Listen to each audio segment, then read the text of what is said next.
So, out on the high seas, there's a new kind of conflict brewing. It's a fight for territory, for influence. But it's not being fought with destroyers and aircraft carriers. In fact, a lot of the time, not a single shot is fired. This is a war of sheer presence and relentless pressure. And it starts with a real mystery, a gathering of what looks like, well, just a bunch of fishing boats. Okay, picture this. It's March 2021. Satellite images spot something strange.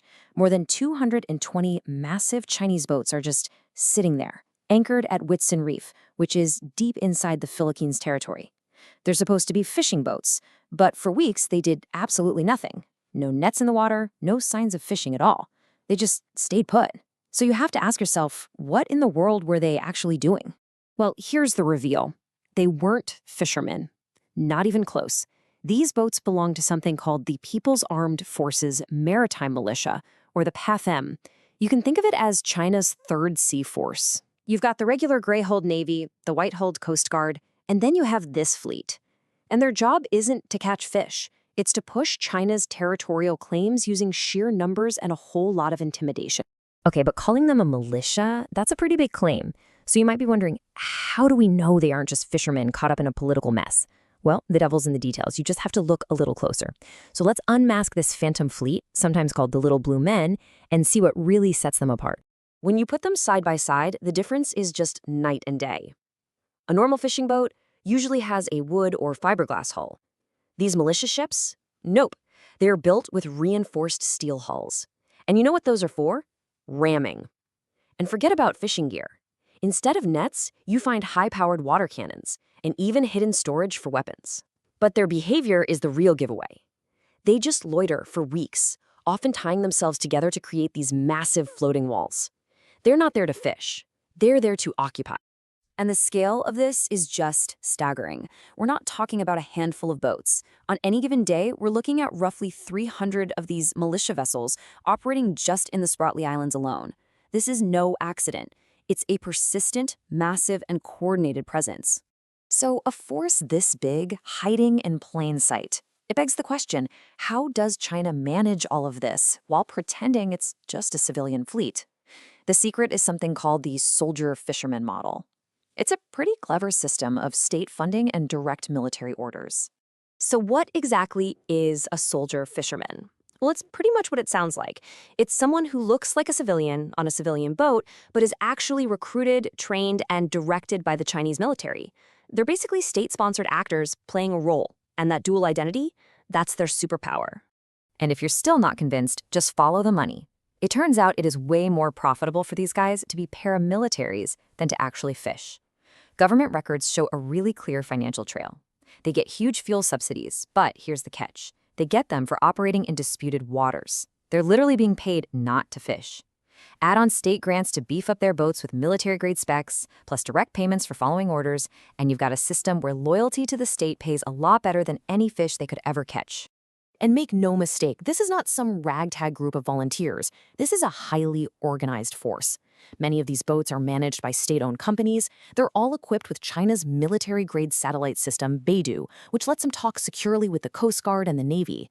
In fact, a lot of the crews are retired military veterans, and their contracts explicitly say that if the PLA calls, they have to answer. Okay, so we've established that there's a huge state-funded paramilitary fleet out there disguised as fishermen. The next big question is, how do they actually use it to grab territory without starting a shooting war? Well, it all comes down to a very well-rehearsed set of tactics we can call the gray zone playbook. And you don't even have to take my word for it. The strategy was laid out perfectly by a Chinese general on television. His advice on how to take over an island was to wrap it like a cabbage. It sounds a bit strange, but it is a perfect and, honestly, a pretty chilling metaphor for how they operate. So let's peel back the layers of this so-called cabbage. First, you have the inner layer. That's the hundreds of blue-hulled militia boats that swarm and surround a target, forming a dense physical barrier. Then comes the middle layer, the white-hulled China Coast Guard ships. They show up to provide the muscle and enforce the blockade. And finally, on the outside, you've got the gray-hulled PLA Navy warships just hanging back. Their job isn't to fight. It's to be a powerful deterrent, sending a clear message, don't even think about interfering. The Navy never fires a shot, but just like that, the territory's locked down. Now, up close, their tactics are all about aggressive intimidation, but it's all technically non-lethal. They do something called shouldering, which is really just a nice way of saying they ram other boats. They use incredibly powerful water cannons to damage equipment and endanger crews. They swarm smaller ships, overwhelming them with sheer numbers. And they've even used military-grade lasers to temporarily blind the crews of other Coast Guard ships.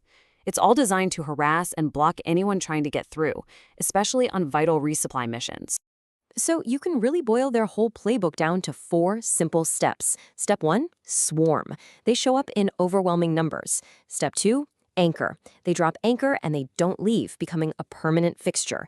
Step 3, harass. They bully and intimidate anyone else who comes near. And finally, step 4, blockade. They cut off all access, and just like that, they've seized control without ever declaring war.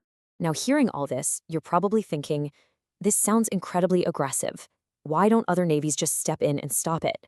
And that question gets right to the heart of China's most powerful weapon in all this, a brilliant asymmetric advantage that's basically a legal shield. This is the essence of what experts call gray zone warfare.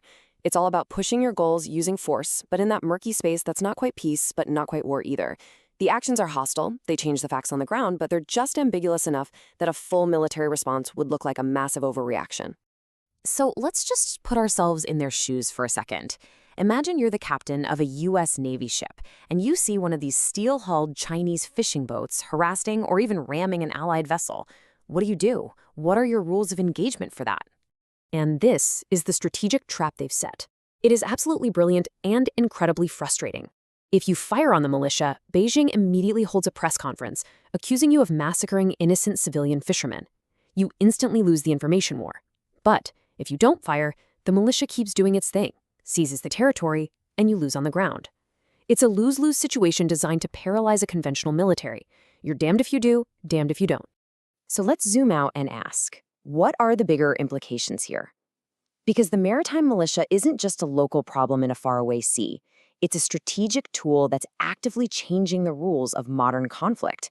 It's creating a new kind of frontline, one you can't see on any map. At the end of the day, the People's Armed Forces Maritime Militia lets China wage a war without gun smoke. It's a way for them to literally change the map, one reef at a time. It lets them systematically undermine international law, all while staying just below that threshold that would trigger a real military response from the US or its allies.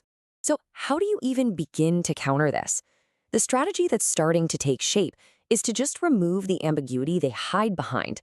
The US has started to say, very publicly, that it expects the maritime militia to follow the same international laws as any other navy. The subtext there is pretty clear. If you act like a military force, you're going to be treated like one. The goal is to erase that gray zone they thrive in. And this leaves us with the central challenge of this new era of competition. When the front lines are blurry and soldiers are disguised as civilians, the old rules of engagement just don't apply anymore. It leaves us with a really tough question. In a war that's fought with fishing boats and legal traps, how do you actually keep the peace?